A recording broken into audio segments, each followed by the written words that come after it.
Tonight I have a very special guest. My special guest is called Sophie. Sophie is my next door neighbor. I met Sophie now going to about 3 years when I first moved to this area. And one thing that really drew me to Sophie was there's something about this woman. She's very calm, she's very friendly, and a smile, believe me, is not from this world. Sophie has a little wonderful baby girl called Evie. I think Evie is just over 2 years now. 2.5. 2.5 years. Wow. So yeah, that is Sophie. If you're familiar with Rise and Reclaim, I never pre-plan anything. I don't know where the conversation today is going to take us, but all I can say to you that is going to be good. So I just want you to open your heart and listen to Sophie's story. How are you, Sophie? Oh, I'm good. That was such a lovely introduction. Thank you. No, I'm really good. How are you? Not bad, not bad, not bad. This is my weekend to work, so I've been to work this weekend. So it's been a long weekend for me, and I'll be going back tomorrow.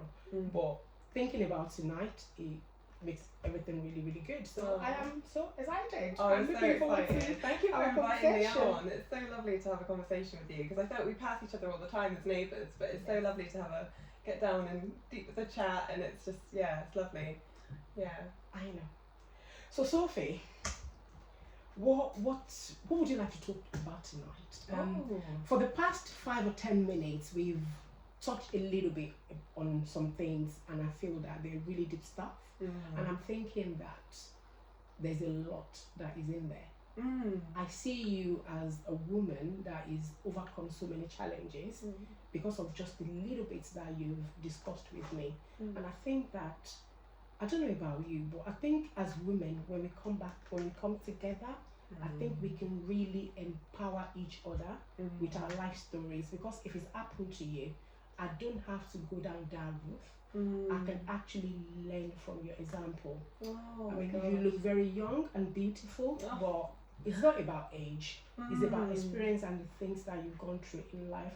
So what would you like to share with us tonight? Oh my gosh, I just love everything you said. I think, I love women and I love relationships with women. I find them fascinating.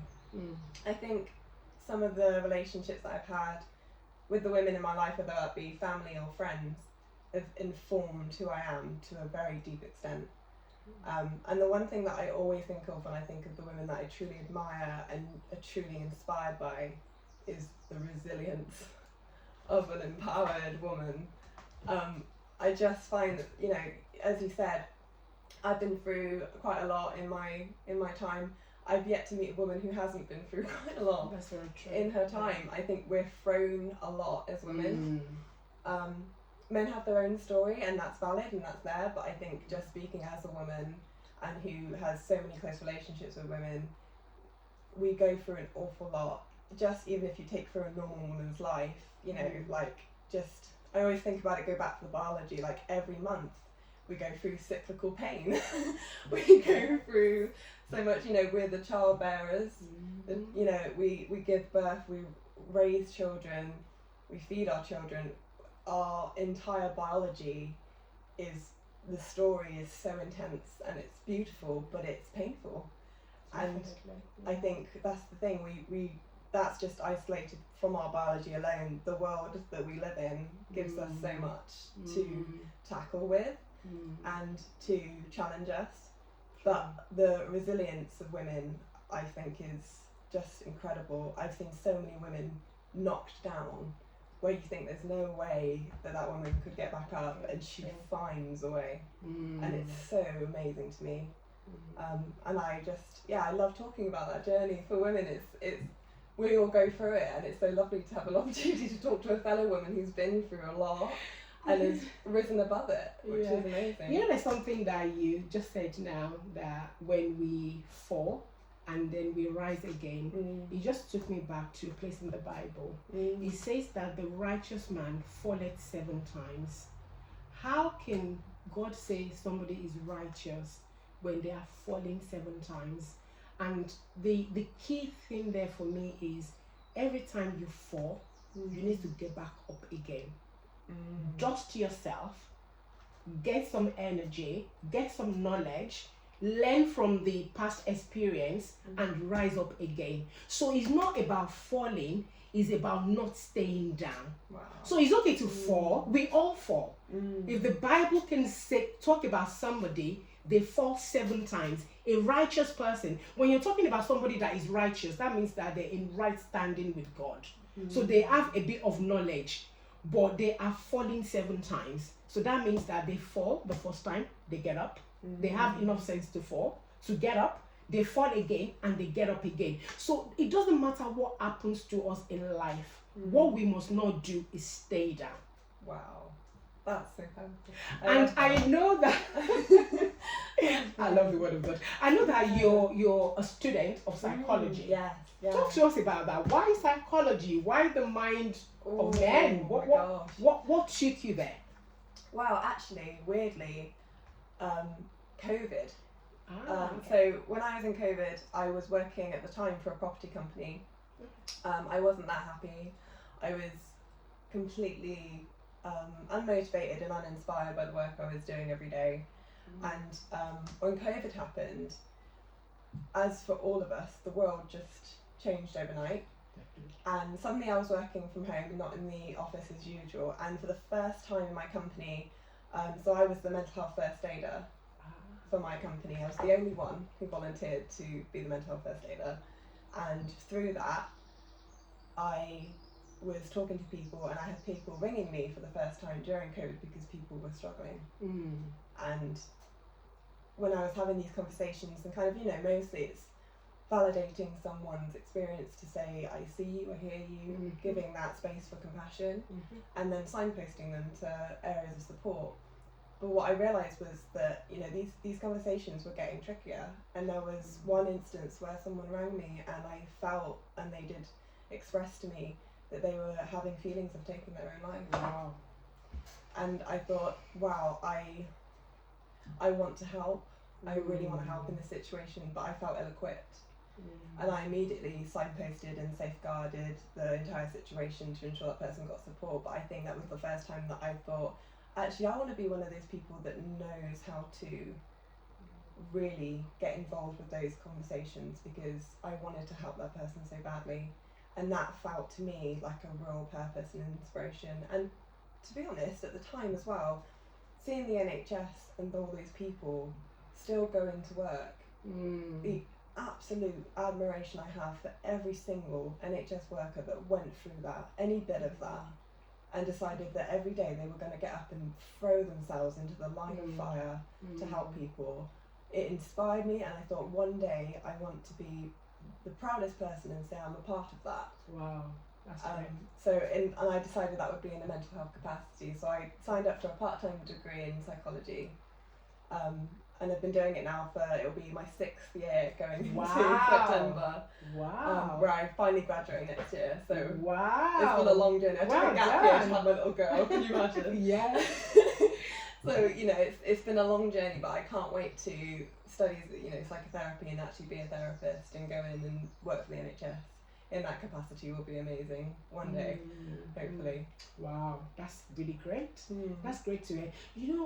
From the part of the world that I come from, when you're talking about mental issue, there's a stigma attached to it. Yeah. And what people don't really understand is the same way your leg can be sick, or any part of your body can be sick, is the same way your brain can be sick. It's no different. Yeah. But sometimes people just think you're a psycho, you're crazy. And I think we need to be well educated when we're talking about mental issue. There are times that when life throws curveballs at you, you might not even be able to get out of bed. Sometimes I have a lot of people that will say to me that, you know what, I don't think I can manage today. What do you call that? That's some sort of depression. Yeah. But people don't see that because we don't talk about that. And that is why so many people, they will rather die and hide what is going on than seek help. I think it's about time that we women, we come around each other and say, you know what, it's okay. I hear you, I've got your back. There is no stigma attached to mental illness. We have headaches. So sometimes it can be a chemical imbalance. It's not something that you've done. But because of the shame that is attached to it, I'm talking about the parts of the world that I come from. You dare not tell somebody that you're going through depression. It's getting a lot better now, but back then it's something that you hide and you don't talk about. And I know of so many sisters that is because the earlier the better you get help and deal with that, the healing begins rather than you stay and suffer in silence. And it can get worse and worse. I so appreciate you saying that, because I think that's one of the biggest things out of my degree and a lot of the learning that I've done in the last few years, which has been, I've been so lucky to have. The biggest thing, one of the biggest things for me, is realising that, when you see things on the news, or you see, maybe someone decides to take their own life, or you see someone do an incredible act of violence, all of these extreme things, my thinking now goes to, that didn't just happen. There is so many things that happen to lead up to that happening. And the intervention that could have happened at various points, that's what I'm interested in. What intervention could have happened at any of those steps that led up to that awful tragedy that could have meant that it went a different way, and that person got help, received support, received an emotional space of compassion and validation rather than shame and stigma. How that can completely change an outcome for someone's life and for people around them. That's what I'm really interested in, and I think one of my ambitions is to, in some way, help with interventions being way more accessible for people. That's really good. Way more frequent, easily, financially easier to get. We have apps and companies providing therapy and lots of amazing therapists in this country, even, and across the world, but getting access to them is a financial problem as well. There's so many barriers. How do we cut those down so that people ultimately get the help they need? It's a really important, I think, us both working in the healthcare, you much more on the clinical side, but I work at the hospital in an admin capacity, but you see how the barriers are constantly there.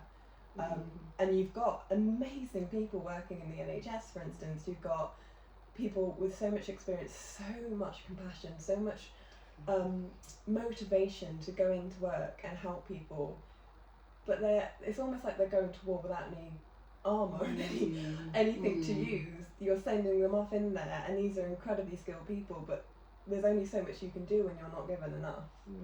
So I'm really interested in, we need to address the fact that everyone has mental health. I'd like to imagine in at least 20 years' time, you don't just have a GP general practitioner, you have a GP for your physical and you have a GP for your mental health. Wow.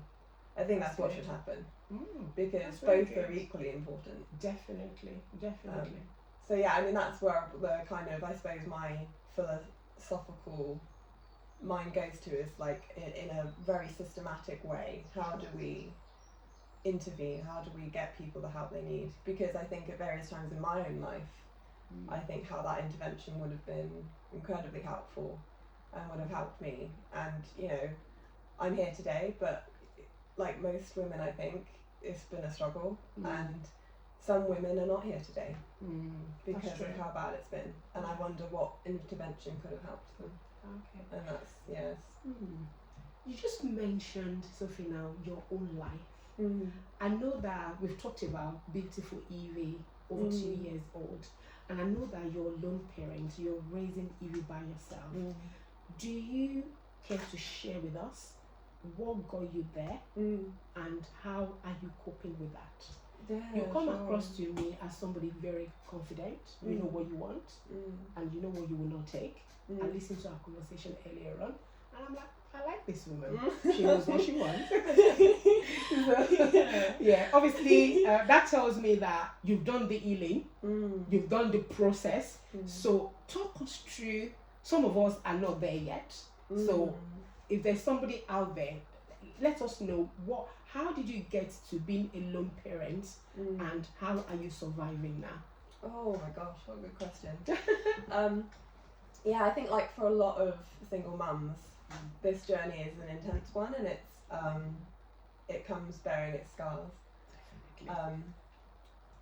So I got married when I was quite young. I was 23, and you know, I at the time I was you know, when I first married, I was happy. I think I didn't really know myself, though, was the biggest problem. And the person that I was with, I don't think really knew themselves and didn't know what they wanted.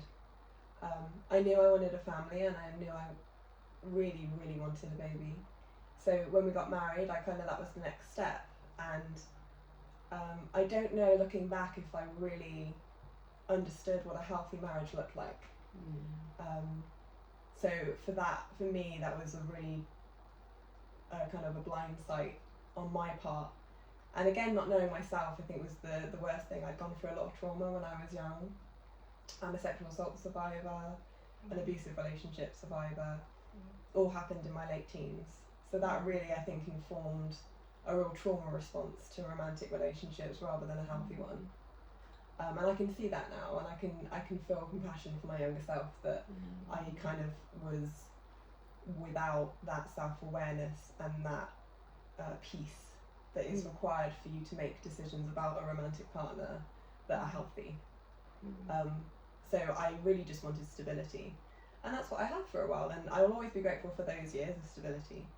But especially once I got pregnant, I think my ex-husband, he completely dissociated from the situation. Wow. And I was very much alone throughout that process. And then when she was born, I mean, pretty much the day she was born, he fled the scene. So he was still around in the house, but like quite literally, he went home to sleep an hour after she was born, and the whole day I was in hospital, it was just me. The midwives mistook me immediately for a single mother, and I suppose they were foreshadowing, they were right, I was going to do this alone. And I remember holding her in hospital and crying my eyes out with happiness, because she was this gorgeous bundle of immense joy. But I also was terrified at the idea of having to do this alone. Wow. And it was a very intense few hours. I also had a very traumatic birth with Evie. They didn't realise how quickly she was coming, so they kind of left me to it, and then a midwife came in and I was in active labour, and they all panicked and just fled in. So I had a very medieval birth of kind of no medication, no pain, no nothing.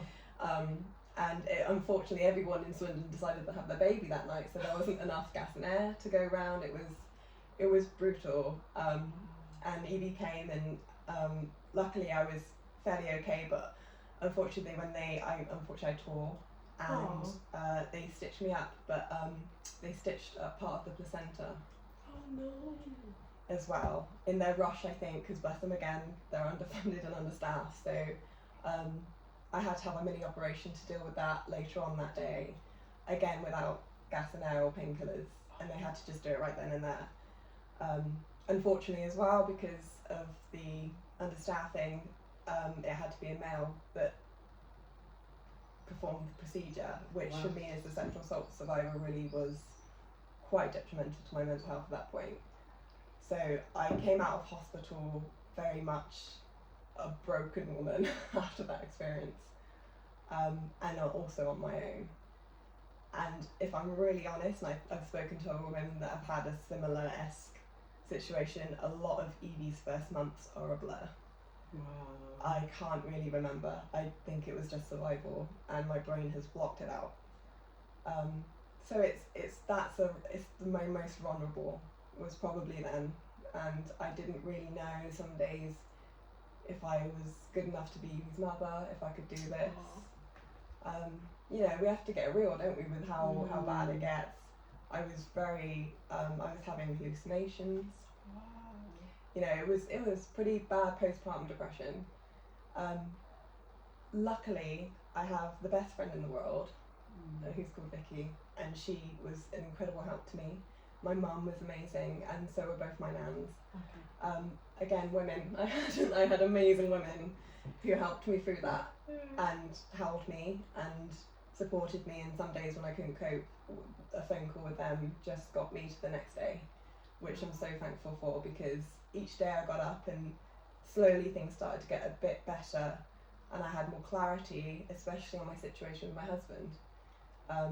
It wasn't working, and we even tried couples therapy and all of the things you try, but it was hard. I think I could see it wasn't really getting us anywhere. And then one day I decided I wanted him to take Evie to the park, so I asked him if he would do that, and he did. And I went upstairs and I looked on his phone, and I know that, you know, that was quite an invasion of privacy, I accept that, but I needed to know who was the man I was really married to, because I feel I didn't know. And I found out quite viscerally. He'd been talking to another woman. He'd been gambling a lot. It was a lot on that phone to see. And when he came back, I said to him that I'm leaving the marriage. And I think by then it was a relief for both of us, if anything. I don't think he wanted to be here either. He just, I don't think, had the courage at the time to really admit to it. But, you know, after that, it was a tricky divorce, but we divorced in January this year. And in that time, God, the healing that I've been able to do, I'm so grateful for, because for the first time I've really found out who I am, and Evie has helped me with that so much, because so much of my mothering I want to be that is an example to her how you can have it all, Evie, not in the way that you need to do it all. I don't like that kind of misunderstanding of that phrase, that you need to work, you need to be a mum, you need to do all these things. No, but you can absolutely have what you want, which is happiness. And whatever that looks like, and if it looks like leaving a bad relationship, do that. If it looks like looking after yourself, do that. If it looks like putting yourself first, even though that means letting some people down, do that. Because you can only really ever help anyone else when your cup is full. And mine was so empty. I had nothing to give her, myself, or anyone else. And now I've filled up that cup. I'm 10 times the mother I was, because I can give so much to her. It overflows, it's spinning. I can give it to my friends, I can give it to my family, because I fill me first. And especially for my daughter, I only want her to see that she's inspired me to look after me, which means I can look after her better. And I hope and I pray to God that she will never feel guilty ever about looking after herself. I'm going to stop you just a minute, because I've always said all my life, especially now that I'm more mature in God, that there is no coincidences in God. There's only God incidences. I know that we've been neighbors now going to about 3 years, but we have never had a conversation on a deeper level like this. I don't know your past. I just know that when I moved here, there was your husband, and I know that after a while, he was no longer there. And I know that it's not a British thing to do, to try. I see you. Obviously, I have a grandchild, Mimi, that is about 18 months. So obviously, I remember, I think it was about Christmas time, you went to the shop and you came back with, I think, mince pies. Oh, yeah. Yeah. and I just thought, wow, this woman is really generous. We meet outside, we just chat, hello Evie, hello to yourselves, and things like that. There's so many things that you're saying that I've gone through myself. What is really, what it's not what baffles me. I think it's more what amazes me is every single woman that I talk to, your life kind of like mirror mine in some way. Wow. Yeah. And God is my witness. I sat on this couch. When did I come to you? Oh, I knocked on you on, was it Thursday. When was it? It was this week, wasn't it? It was it was this the week just gone. Yeah. I was just on this couch and I just felt like Sophie is going to be my next guest. I don't know what none of the things that you're sharing, and God is telling me that definitely God is in this. There's things that you need to share. The reason I actually paused you was you've mentioned a lot of things. You talk about identity. That's the way, if I'm going to wrap you up in a nutshell. I heard you said that you don't really know who you are and you had to find out. There's a lot of Christian lingo that you've used. May I ask you, are you a Christian? I was raised in a very Christian family. Yeah, so I went to church a lot. And I have struggled with my faith at various different points, but ultimately I do. I'm very spiritual. Okay, because you talked about empty cup, fill me up, and I'm hearing a song within my spirit. Fill my cup, Lord. I lift it up, Lord. Come and quench. I can't think. This thirsty of my soul. You know, there's so many things that I'm hearing a hymn within my spirit. And I'm thinking, this woman that I'm talking to, is she a Christian? You're talking about you cannot give what you do not have. Silver and gold have I none, but what I have I will give unto you. In the name of Jesus Christ of Nazareth, rise up and walk. That is what the disciples said to the man that is at the beautiful gate that was begging for alms. They said to him, we have no money. Silver and gold I do not have, but what I do have, I have Jesus. I can give you Jesus.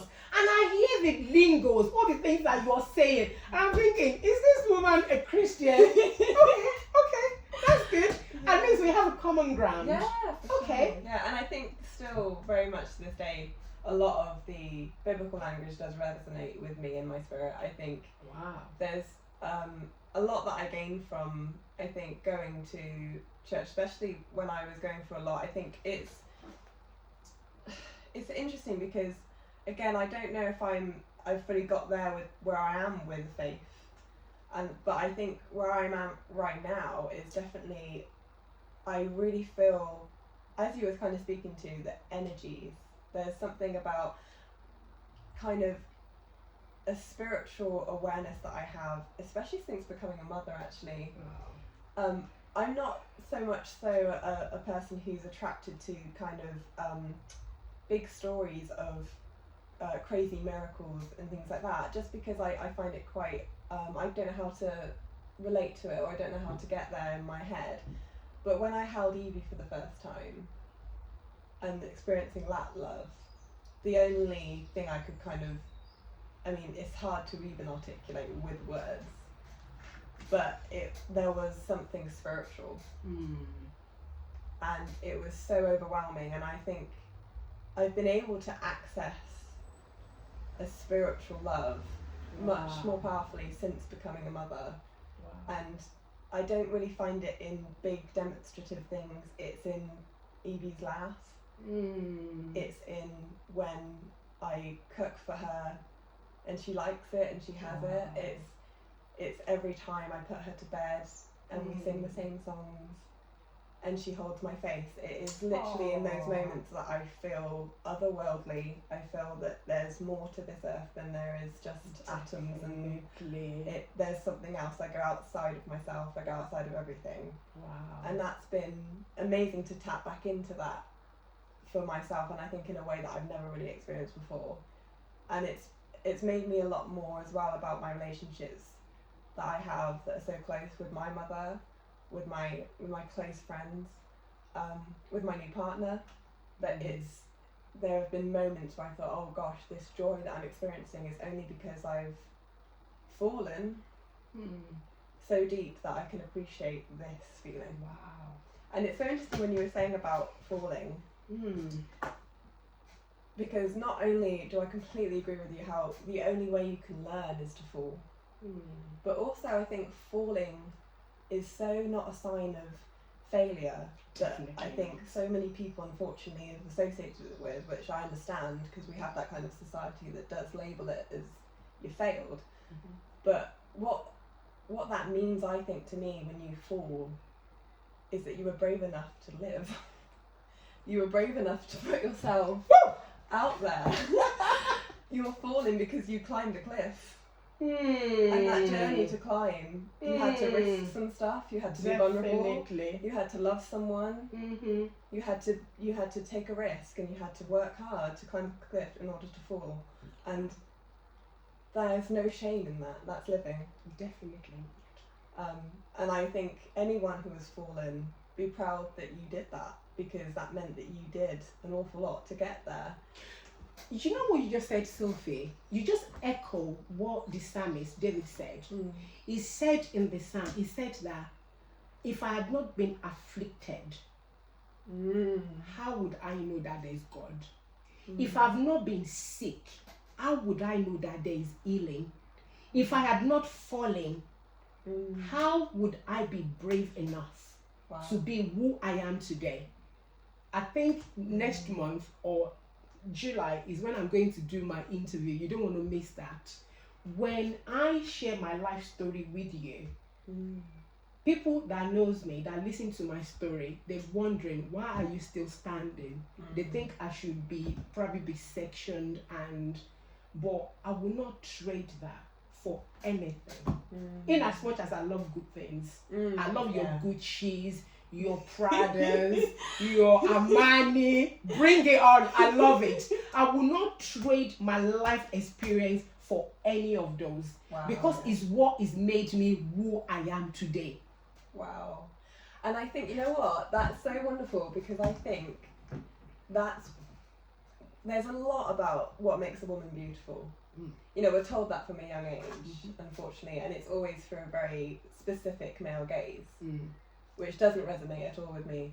But what you just said there, a woman who has fallen, who has been hurt, who has been so wounded, who has been literally stomped on until she's dead in the ground, who rises up again and says, no, I'm still going. You didn't kill me. Sorry, I'm still here. I'm going to make this into something, this hurt. I'm going to take it, I'm going to heal, and I'm going to turn that into a knowing and an awareness of my own self. And I'm going to move on, and I'm going to be stronger for it. That is beauty. There is so many beautiful women because of what they have overcome and who they have become through so much adversity and so much hurt. And our ability to take pain and make it into this thing of greatness. Wow. I mean, all of us women should sometimes just take a moment to really appreciate how awesome that is and how beautiful that is, because we sometimes are made to feel so lacking, so not beautiful. The pressure's on women to look a certain way and be a certain way, and I'm really done with that. I'm so done with that. And now it's weird, because I love beauty and I worked in fashion for a while, and I love beautiful things, and I love clothes, and I love my makeup, but it was weird. It's a change that happened when I left my marriage, and when I started to find myself. I started to put my makeup on for me and for no one else, and that was a stark difference for me, because I think before I had been often putting makeup on and wearing certain things to ensure that I was liked, to ensure that I was accepted in certain spaces, to be, hopefully I look okay to everyone else. And now it is all for me. It's absolutely all for me. And I do not care what anyone else thinks that I look like. I like to make myself look how I like to look. And that's been a real change for me, and it's been weirdly the best thing that's come out of my marriage breaking down, is this kind of reclaiming of every little aspect of my day, even if it just comes to putting on my makeup. It goes deeper now. Things are richer, and my self-identity is so much more a foundation of who I am. And it's really strange, but talking to you even just now, it's like the clarity I feel in my life is, I don't think I've ever had this before, and I'm still evolving. I'm not done. Definitely. I think that's another thing as well, the evolution. Sophie, I believe that, it's not that I believe that, the Bible actually says that there's different seasons in life. Yeah. And the season I'm actually in is what you just described. I'm at a place right now that the only thing that I do is what is pleasing to my father. When I'm talking about my father, I still have a biological father, Samuel. He turned 90 in March. I'm not talking about him. No. I'm talking about my heavenly father. For so many years, I've been a people pleaser. People will say, jump. I'm like, how high? I tried to please everybody to the point that it was becoming a detriment to my health. And recently, something happened to me around March. And I decided that I need a time out for me to look after me. You said it earlier on, I cannot give you what I do not have. And in my whatever years that is of non-concern to anybody, I think it's the best time of my life. I can see clearly now, like you said. In fact, I'm actually working in alignment with the purpose that God has called me for. Wow. Because for the first time in my life, I sat and I'm listening to God and nobody else. It's not about being arrogant, but you talked about when you know whose you are and who you are, you begin to walk differently and act differently. People that don't understand life or don't understand you, they might be thinking, oh, did she just, what happened to her? You don't have to understand the way I behave the way I do, as long as I am in alignment with my maker. You said something earlier on, and that reminds me about a story in the Bible. There's a man called Jacob. Jacob actually means a supplanter, a trickster. And Jacob had tricked everybody else. And it came to a time in his life that he needed the help of God. And the Bible says that he wrestled with God. And then he said, he was wrestling with an angel. And he said, I will not let you go until you bless me. To the point that the socket of his hip came off. And they said, up until now, he's dead. He was walking with a limp. But he fought with God. There are some times in our life that we need to fight the system. We need to fight the demons. I call it demons in us. We need to fight ourselves and say, I am much more than this. We need to fight what people, sometimes people will call you by the situation, by what happens to you in life. They will no longer remember that my name is Caroline. They will want to call me by the situation that I'm in. You said it. Failing does not make me a failure. It's an event. It's something that happened. But people just want to box you and label you. And it is you, like you said you did. You need to arise and say, you know what? I'm more than that. I am definitely more than that. I may have fallen, but see me rise up. And when I rise up, wow. I love that so much. You know what? Wow. That really reminds me as well of reclaiming language. Because I really love the kind of movement that happened where women were so often called victims. And I much prefer survivor. But I also just prefer that woman has her own story. Don't call her anything. Don't label us with anything. You don't know us. You don't know. We can't pretend to really know anyone. The complexity of a human life, of a human being, what they've gone through, their upbringing, how they've dealt with their childhood, what they were tackling with, their situation, their adolescence, and then everything up to that point.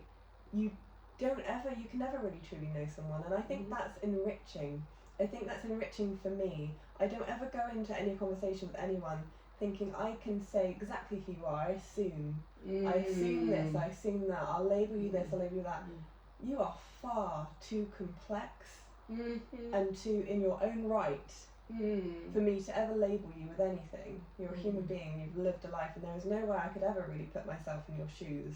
But within that, there is a huge amount of compassion and empathy.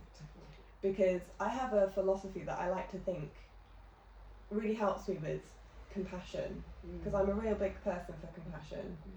And I think what that really means is sometimes you are in a mind frame where if you would doubt that person's cards, you wouldn't behave or act any differently. Wow.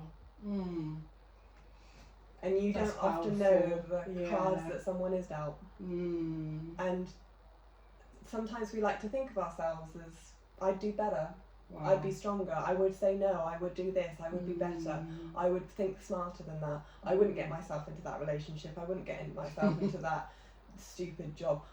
Whatever you think, that is, to me, useless. You do not know the cards that person was dealt, and I bet you would doubt those cards. You would be exactly in the same position, making the same decisions. Wow, that's powerful. And I really believe that, and I think it's such an important one to go in with any relationship and with anyone that you meet, if you want to judge. Because before you judge, just think of the cards and how it's dealt. And if someone were to judge you, and you would want to say, look at these cards I was dealt, you know, don't judge me. I'm doing the best with what I have. Yes. And that's what we're all doing. We're just doing the best with what we have. And you know what you just said right now? I'm going to take you back to the Bible. You know, there's a lot of people, they have a log in their own eye, and they want to take this peck in your eyes. How can you even see? You have a log. You know what a log, how big a log is. You haven't dealt with what is in your life. How can you even be able to see what I'm going through clearly? Because you have your own log. Who are we to judge? What you said just now, who are you to judge anybody? You don't know my story. Yeah. Why do you want to judge me? You don't know where I'm coming from. Why do you, great question. Why do you want to judge? That is a great question, because I think that when I see someone who's really judging and is really assuming and really creating their own narrative in their head, she's that, she's this, she's done this for that reason, I think, why are you sat there with your kind of condemnation of this person and you're writing a narrative that, to be honest, is based on nothing other than your own stuff? So it just makes me think, what is your own stuff that you haven't owned, that you're basically feeding back? Because, again, going back to my psychology degree has taught me a lot. And one of the things that they say in psychology for us to look for, especially when we're talking about emotional responses, what people don't often realise is emotions like anger, that's a complex emotion. But when often that turns up, more often than not, anger is turning up because that person is angry with someone because they're displaying behaviour that they wish they could also display. Wow. And they're angry with that person for being brave enough or being whatever enough to display. For instance, I know that my friend has a mother who often would get so angry with her spouse for taking a rest. She would get really angry. I'm hoovering, I'm cleaning, and you're just resting.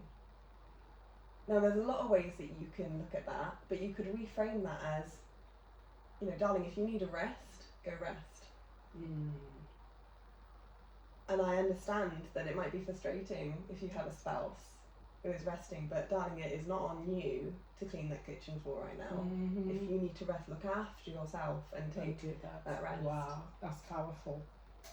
And it's an interesting thing because, again, it goes back to the filling of the cup. You need to, if you look after you look after your body, your soul, your spirit, who you are, you will have a better perspective. And you'll be able to reframe things when you need to. So that's one of the things I wanted to talk to you about, was the art of reframing. Okay. Because I love this idea that, to be honest, we're, as human beings, in our everyday lives, in our everyday relationships, we're storytellers. Yes. You know, human beings, we love a story. We need a narrative. We do. And it's so funny when we have all these really intense emotions, and they're real. You know, we feel things, and we feel things deeply. But when we haven't got a narrative to go with that, the first thing that we're able to do so well is create our own narrative for why that feeling is there. But that narrative is not necessarily based on fact, it's on a feeling. And feelings are valid, but they are not facts. And it's so important, especially, you know, if you're in a therapeutic session, you want to give validation to the feeling, but you want to say to them, you know, the narrative that you've got there. for instance, you know, you say you have a friend who constantly, you know, turns up late, or constantly kind of is letting you down in some way, and you're angry. You understand? You're angry. You think they don't value your friendship. They don't value your time. They don't really see you as a closer friend. And when you always turn up on time, and you always bring the gifts, and you always do these things, that feeling in and of itself of being a bit let down, of feeling like you're not being seen, is valid. That's there. That's real. Yeah. The narrative that you've put to why you've got no support for the fact that she doesn't care about your relationship, that she doesn't want to be on time for you, that she doesn't want to bring gifts. That friend could be going through financial hardship, could be late because she's got a domestic situation that is quite abusive.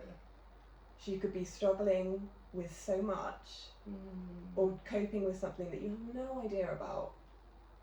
It's really important that we own the feeling, but we don't address and apply a narrative that is just in our own heads that will affect our relationship so negatively. And sometimes it's about being honest with the friends, but say and address the emotion. Look, my friend, I love you. Right now, I feel like I don't feel seen in this friendship. Sure. How are you? How are you feeling about our friendship? You know, what's going on? And have an honest conversation, but where there's space for, this is how I feel, what are you feeling? Let's talk about this. Wow. If you go in with your narrative, you don't care about our friendship, you don't do this, you don't do that, God knows. God knows how that's going to end. Yeah. And we all do it. You know, We do. I'm not sat here with judgment. I've done it on too many occasions. Too many occasions. I'm sat here with a place of knowing from experience how badly that goes. You know, I'm not here to go this, that and the other. I know from experience it is the times that I have been self-aware enough to go in with the feeling and not the narrative has saved my friendships, but I've lost friends through doing the narrative game. Wow. That's so powerful. I'm sure if my daughter is watching this, like, that's my mother. Every time I call her, I'm like, where have you been? I've been calling you. She's like, Mom, you don't even know. I don't want to know. Abby, do you know? It's so real, isn't it? We all do it. We're all so separate. And a thing as well, with creative women, we're so good at the stories. We create we love this story that we've got going on in our heads, and we can feed it with our creative side of us. You know, we can fuel it. And that's the problem as well, is that, you know, and that's you know, usually such a strength. We have so much, we feel so passionate about things. And we have such a strong storytelling ability, which, especially if you're preaching, oh my goodness, it is about relaying that, you know, those poignant messages. But also it means that on the flip side, we can write narratives for things that gets us into trouble when they're not backed up. I'm learning so much tonight. Oh God. Even I'm taking notes. Oh God, it's hard, but that's what I love about reframing. So that's the art of reframing, is when you can take a bird's eye perspective and say, right, identify the emotion first, get that emotion and separate it. What am I feeling? What's the emotion? And once you are able to do that, you'll soon realise that the narratives, can you back them up without that feeling? You know, are they there still? Is that present? Is that evidence without that feeling? Yeah. It's and we're all, you know, especially, you know, there's so many women I know, smart, really intelligent, very wise women. And once we do that, once we separate the emotion, we can very quickly go, yeah, right, I've not evidenced that narrative. It's just, we do, for our own safety and our own security, want to apply a story that gives us validation. But I think what's really important is to realise you don't need the story to validate that feeling. You can validate that feeling in and of itself. It's real. You felt that. That's okay. That's human. Yeah. That's okay. And that's real. But it doesn't mean that you need to get a narrative in that's made up of your own to justify it. Wow. I did tell you, she's a student of psychology. Yes, it's still very much a student of life. I think that's the thing, you know, and it's so crazy because a lot of the times when I'm studying psychology, and I can sometimes occasionally relay it to people, these very key learnings, it is a lot of me kind of sat there thinking, yeah, I need to do that more. Definitely, seriously. I think you'd be a very good therapist. I will pay lots of money to come and sit on your couch. Oh God. Oh wow, that's really good. Thank you. Thank you. Well, thank you for this conversation. This is amazing. I didn't know you were gonna go this deep. No, And then you know something earlier on when you're talking about you were brought up in a Christian home, and what I was thinking right there is, you know what the Bible says, that you need to teach a child the way that they should go. When they grow up, they will not depart from it. I'm sure that there's some things, there's some Christian's way, there's some Christian precepts that your parents have instilled in you. Now you're an adult. You said, I don't know what's gone with the faith. We will take that away and we'll talk about that later. But I can see the plants that is speaking, what they've sown into your life. I can now see the way you're so graceful. You're talking about bowel of compassion. That just doesn't happen if some plants, there's some seed that have gone down into the ground that is germinated, that is speaking. You're a woman of really substance, you're a woman of power, you're very compassionate. It shows in the way you carry yourself and the way you talk. I can sit here to listen to you all and talk. And you know, some people will just talk, there's no substance to it. What you're saying carry power. Which is quite good. And I know that it's really, I'm taking a mental note. I'm going to sit back and listen to this message by myself and write my notes. I'm going to do differently. Stop putting narrative into everything.